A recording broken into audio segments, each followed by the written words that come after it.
अब जल्दी से आपको बिहार के बारे में बताते हैं। बिहार में विधानसभा चुनाव के बाद सबसे बड़ी खबर आपके लिए यह है कि वहां एक बार फिर से एनडीए की सरकार बन सकती है। आज 122 सीटों पर दूसरे चरण का मतदान हुआ और बिहार में अब 2 चरणों की पूरी वोटिंग हो चुकी है, जिसमें वोटिंग का एक नया रिकॉर्ड बना है। पहले चरण से ज्यादा इस चरण में यानी आज वोटिंग हुई है। दूसरे चरण में आज करीब 69% वोटिंग हुई है, जबकि पहले चरण में 65% वोटिंग हुई थी। यानी बिहार में इस बार दोनों चरणों में मिलाकर करीब 67% वोटिंग हुई है, जो बिहार के अब तक के इतिहास में सबसे ज्यादा है।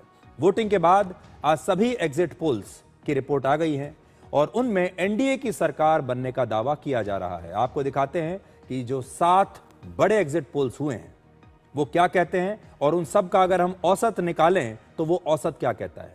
इन 7 एग्जिट पोल्स के मुताबिक एनडीए करीब 148 सीटें जीत रहा है, जबकि महागठबंधन को केवल 88 सीटें मिल रही हैं। ये मैं सारे एग्जिट पोल्स का औसत आपको बता रहा हूं। बिहार विधानसभा में कुल मिलाकर 243 सीट हैं, 243, और सरकार बनाने के लिए 122 सीटों का होना आवश्यक है।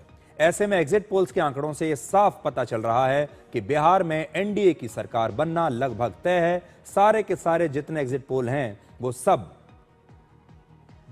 आप देख सकते हैं, वो बता रहे हैं कि 122 सीटें जो चाहिए सरकार बनाने के लिए, एनडीए 122 से कहीं ज्यादा ऊपर है। आप देख लीजिए एनडीए का टैली और महागठबंधन का आप देख लीजिए। एक भी एग्जिट पोल ऐसा नहीं है जिसने यह कहा हो कि तेजस्वी यादव का महागठबंधन सरकार बनाने की स्थिति में है।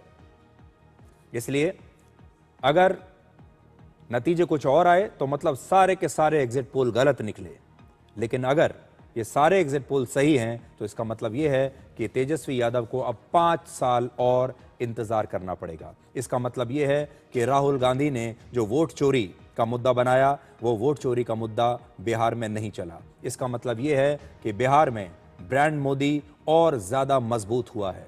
ये खुशखबरी है डबल इंजन सरकार के लिए, यहां प्रधानमंत्री मोदी और वहां मुख्यमंत्री नीतीश कुमार। और सबसे बड़ी बात, राहुल गांधी और तेजस्वी यादव के लिए ये एक बुरी खबर है। एक बार फिर से उन्हें कहना पड़ेगा कि चुनाव में धांधली हुई है, उनके वोट चोरी हो गए और अब उन्हें कोई हो सकता है नया बहाना भी सोचना पड़े अपनी हार का।